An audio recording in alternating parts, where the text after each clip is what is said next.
ভারতীয় ভিসা আবেদন বাতিল হয়ে যাওয়া বা রিজেক্ট হয়ে যাওয়ার কিন্তু বেশ কিছু কারণ রয়েছে।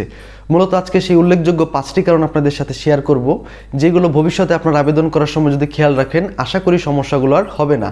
তো ভিসা আবেদন বাতিল হওয়ার মধ্যে প্রথম যে উল্লেখযোগ্য কারণটি সেটি হচ্ছে আমাদের কিন্তু ছবি। অর্থাৎ ভিসা আবেদন করার সময় কিন্তু আপনাদেরকে বলা হয়ে থাকে একটি সদ্য তোলা ছবি ব্যবহার করতে, যেটি সর্বোচ্চ আপনারা 3 মাস পুরাতন ছবি ব্যবহার করতে পারবেন। এক্ষেত্রে কিন্তু আমরা অনেক সময় করি আমাদের অনেক পুরাতন একটি ছবি ব্যবহার করি যেটির সাথে আমাদের ফেস প্রায় অমিল থাকে। আবার আমরা এমন সময় মনে করি যে 2-1 বছর পুরাতন ছবি, মনে করি আমাদের সাথে এটার চেহারা তো মিল আছেই, তো আমরা সেই ছবিটিকে কিন্তু ব্যবহার করে ফেলি। কিন্তু এটি কিন্তু করা যাবে না। আমাদের অবশ্যই একটি নতুন ছবি তুলতে হবে, বা সর্বোচ্চ 3 মাস পুরাতন যদি আপনি ছবি তুলে থাকেন সেই ছবিটি ব্যবহার করবেন। তো এবং ছবিটি অবশ্যই কিন্তু আপনাকে সাদা ব্যাকগ্রাউন্ড হতে হবে। তো 2 নম্বর যে উল্লেখযোগ্য কারণটি সেটি হচ্ছে আমাদের পাসপোর্ট এবং আইডি কার্ডের তথ্যের সাথে অমিল। আমরা অনেক সময় বা আমাদের অনেকেরই কিন্তু আইডি কার্ড এবং পাসপোর্টের সাথে নিজের নাম বা বাবার নাম বা মায়ের নাম বা হচ্ছে জন্ম তারিখের কিন্তু একটু অমিল থাকে। সেক্ষেত্রে কিন্তু আমরা কনফিউজ হয়ে যাই যে আমরা আসলে ভিসা আবেদনের সময় আইডি কার্ডেরটা দিব নাকি পাসপোর্টের তথ্যটা দিব।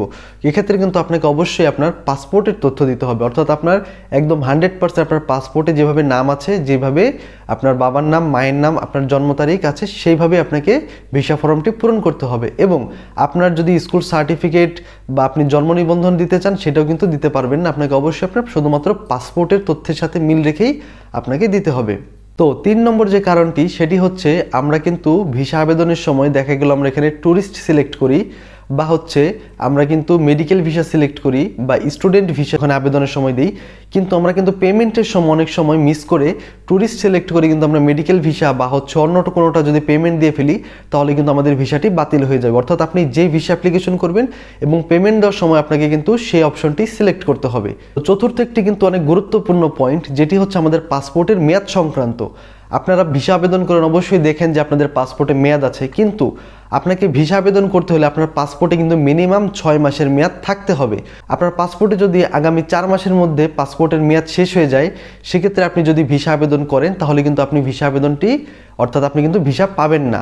আপনাকে অবশ্যই 6 মাসের বেশি বা মিনিমাম 6 মাস মেয়াদ থাকতে হবে, কারণ বর্তমানে ভারতীয় ভিসা কিন্তু আগে 1 বছরের দিত, কিন্তু এখন কিন্তু 6 মাসের দেয়, অনেকের 3 মাসেরও দেয়, কিন্তু মিনিমাম আপনাকে কিন্তু 6 মাসের পাসপোর্টের মেয়াদ থাকতে হবে, তা না হলে কিন্তু আপনার আবেদনটি বাতিল হয়ে যাবে। তো 5 নম্বর আরেকটি বিশেষ কারণ হচ্ছে যেটি আপনার স্বাক্ষর। অর্থাৎ আমরা ভিসা অ্যাপ্লিকেশনে কিন্তু আমাদের 2 জায়গায় সিগনেচার করতে হয়, একটি হচ্ছে ছবির নিচে এবং একটি হচ্ছে ভিসা অ্যাপ্লিকেশনের দ্বিতীয় পেজে। আমরা এখানে যে সিগনেচারটি দিব সেটি কিন্তু অবশ্যই আপনার পাসপোর্টে যেভাবে সিগনেচারটা আছে আপনারা সেইভাবে দিবেন। আপনাদের পাসপোর্টে যে পেজে ছবি আছে দেখবেন সেই পেজে আপনাদের সিগনেচারটি আছে, আপনারা হুবহু সেই সিগনেচারটি দিবেন। আমরা অনেক সময় অন্য সিগনেচার ব্যবহার করি, এটি কিন্তু করা যাবে না। আপনার পাসপোর্টের সিগনেচারটি আপনি অবশ্যই ব্যবহার করবেন। আচ্ছা, উল্লেখযোগ্য 5টি কারণ আমি আপনাদের সাথে শেয়ার করলাম। এছাড়া আরও কিছু কারণ আছে যেগুলো আপনারা যদি জেনে রাখেন তাহলে আপনাদেরই ভিসা আবেদন করতে সুবিধা হবে। যেমন আপনাকে কিন্তু অবশ্যই আপনার যে ব্যাংক স্টেটমেন্ট দিবেন সেই ব্যাংক স্টেটমেন্টে কিন্তু আপনাকে অবশ্যই 25,000 টাকা মিনিমাম টাকা থাকতে হবে এবং সেই স্টেটমেন্টটা আপনাকেই দিতে হবে। এরপরে আপনাকে কিন্তু যে ভিসার যে কাগজটা আছে সেই কাগজটা কিন্তু আপনাকে প্রপার ওয়েতে সাজাতে হবে।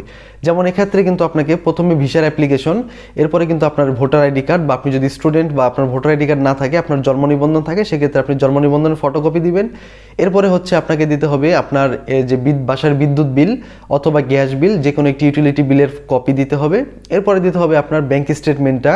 তার নিচে আপনাকে দিতে হবে আপনার যে এলাকার ইউনিয়ন চেয়ারম্যান আছে বা মেম্বার আছে তাদের থেকে একটি নাগরিক বা হচ্ছে প্রত্যয়নপত্র বা চারিত্রিক সনদ। একইভাবে আপনার যদি ওয়ার্ড কাউন্সিলর থাকে তাহলে সেক্ষেত্রে তার থেকে আপনি সেই চারিত্রিক সনদ বা নাগরিক সনদ নেবেন, সেটির ফটোকপি দিবেন। এরপর দিতে হবে আপনার পেশাগত তথ্য, অর্থাৎ আপনি যদি স্টুডেন্ট হয়ে থাকেন সেক্ষেত্রে আপনার দিতে হবে স্টুডেন্ট আইডি কার্ডের ফটোকপি। আর আপনি যদি চাকরি করে থাকেন সেক্ষেত্রে কিন্তু আপনার যে জব আইডি কার্ডটি আছে সেটির একটি ফটোকপি দিতে হবে। আর অবশ্যই আপনি চাকরি করলে আপনার প্রতিষ্ঠান থেকে আপনাকে কিন্তু একটি এনওসি আনতে হবে। সেই প্রতিষ্ঠান আপনাকে একটি এনওসিতে বিবরণ লিখে দিবে যে আপনি এই প্রতিষ্ঠানের কর্মকর্তা, এতদিন যাবত চাকরি করছেন, আপনার স্যালারি এত। এনওসি ফর্ম প্রতিটা প্রতিষ্ঠানেই দেয়, সেটা আপনাকে কিন্তু নিয়ে নিতে হবে এবং সেটা কিন্তু ভিসা ফর্মের সাথে আপনাকে অ্যাটাচ করতে হবে। এরপরে আপনাকে দিতে হবে আপনার পাসপোর্টের একটি ফটোকপি, অর্থাৎ আপনার পাসপোর্টে যে পেজটিতে আপনার তথ্য এবং ছবি আছে সেই পেজটির একটি ফটোকপি, এবং তারপরে আপনাকে কিন্তু দিতে হবে একটি সাদা পেজের ফটোকপি, অর্থাৎ আপনার ওই ছবির পেজে দেখবেন যে পেজগুলো আপনার সাদা আছে পাসপোর্টে সেই পেজের একটি ফটোকপি দিতে হবে। এবং আপনার যদি এর আগে কোনো ভিসা থেকে থাকে, এর আগে কখন আপনি ইন্ডিয়া গিয়ে থাকেন বা ভিসা অ্যাপ্লিকেশন করে ভিসা পেয়ে থাকেন, তাহলে সেই লাস্ট ভিসার আপনাকে কিন্তু একটি ফটোকপি এর সাথে দিতে হবে। মূলত এই কয়টা কাগজই আপনার ভিসা ফর্ম সাজাতে হবে। এই কয়টা কাগজ নিয়ে আপনি অবশ্যই ভিসা অফিসে যাবেন। আর হ্যাঁ, অবশ্যই আপনার যে ব্যাংক পেমেন্ট দিয়েছেন, অর্থাৎ আপনি ভিসা ফির যে পেমেন্ট দিয়েছেন সেই কাগজটি আপনারা সাথে নিয়ে যাবেন। ওখানে অ্যাটাচ করার দরকার নেই, যদি তারা বলে আপনি তাদেরকে দিবেন, আর যদি না বলে তাহলে সেটা আপনার কাছে রেখে দেবেন। তবে আপনি অবশ্যই ভিসা অ্যাপ্লিকেশন করার পরে যে পেমেন্ট দিয়েছেন সেই প্রিন্ট কপিটা আপনার সাথে নিয়ে যাবেন। আপনাদের সুবিধার্থে আমি আরেকটি তথ্য জানিয়ে রাখি, আমরা ভিসা আবেদন করার সময় আমরা যে এন্ট্রি পয়েন্ট এবং এক্সিট পয়েন্ট দেই, অর্থাৎ আমরা কোন বর্ডার দিয়ে ঢুকবো কোন বর্ডার দিয়ে বের হব, এটা দেওয়ার ক্ষেত্রে কিন্তু আমরা অনেকে একটা মিস্টেক করে ফেলি। সেটা হচ্ছে আমরা কিন্তু অনেকে বেনাপোল দিই। তো বেনাপোল বর্ডার আমরা এন্ট্রি এবং এক্সিট দিই। সেক্ষেত্রে আমাদের কিন্তু অনেক সময় যদি প্রয়োজন হয়, মনে করি আমরা দার্জিলিংয়ের দিকে যাব, তখন কিন্তু আমাদের যে চ্যাংরাবান্ধা বর্ডারটি আছে সেটি দিয়ে আমাদের যাওয়ার প্রয়োজন হয়, তখন কিন্তু আপনি সেটি দিয়ে যেতে পারবেন না। আবার আপনি যদি মনে করেন আমি বেনাপোল বর্ডার দিয়ে যাব, আমি চ্যাংরাবান্ধা বর্ডার দিয়ে আসবো, সেটাও কিন্তু আপনার হবে না। এক্ষেত্রে আপনাদের একটা কাজ করলে ভালো হয়, সেটা হচ্ছে আপনি যদি এন্ট্রি পয়েন্ট এবং এক্সিট পয়েন্ট দুটোই যদি চ্যাংরাবান্ধা দেন, সেক্ষেত্রে কিন্তু আপনি চ্যাংরাবান্ধা দিয়েও ঢুকতে পারবেন, বেনাপোল দিয়েও ঢুকতে পারবেন, আবার বেনাপোল দিয়েও আসতে পারবেন, চ্যাংরাবান্ধা দিয়েও আসতে পারবেন। অর্থাৎ আপনি চ্যাংরাবান্ধা দিয়ে গিয়ে আপনি বেনাপোল দিয়েও কিন্তু আসতে পারবেন। তো এই আপনার যদি তাই চ্যাংরাবান্ধা বর্ডারটি আপনারা এন্ট্রি এবং এক্সিটের ক্ষেত্রে ব্যবহার করেন, সেক্ষেত্রে কিন্তু আপনারা এই দুইটি পোর্ট খুবই সাধারণভাবে ব্যবহার করতে পারছেন। আমরা জানি আমরা কলকাতার দিকে গেলে কিন্তু আমাদের বেনাপোল বর্ডারটা ব্যবহার করতে হয়, আবার যদি আমাদের দার্জিলিং শিলিগুড়ির দিকে যেতে হয় সেক্ষেত্রে কিন্তু আমাদের চ্যাংরাবান্ধা বর্ডার ব্যবহার করতে হয়। তো এই ক্ষেত্রে আপনি চ্যাংরাবান্ধা দিলে আপনি দুটো পয়েন্টই ব্যবহার করতে পারছেন। একটি বিষয় আপনারা লক্ষ্য করবেন, আবেদন করার ক্ষেত্রে আপনাকে কিন্তু জিজ্ঞেস করা হয় ভিসা আবেদন সময় যে আপনি কতবার যেতে চান। সেখানে কিন্তু আপনাদের একটা অপশন থাকে যে সিঙ্গেলি আর মাল্টিপল টাইম। আপনি যদি সিঙ্গেলি সিলেক্ট করেন, অনেকে এটা না বুঝে সিঙ্গেল দিয়ে ফেলে, সেক্ষেত্রে কিন্তু আপনার একটা সমস্যা হয়ে যাবে। সেটা হচ্ছে আপনাকে ভিসা যদি 6 মাসেরও দেয়, আপনি কিন্তু কেবলমাত্র ইন্ডিয়াতে একবার ভিজিট করতে পারবেন।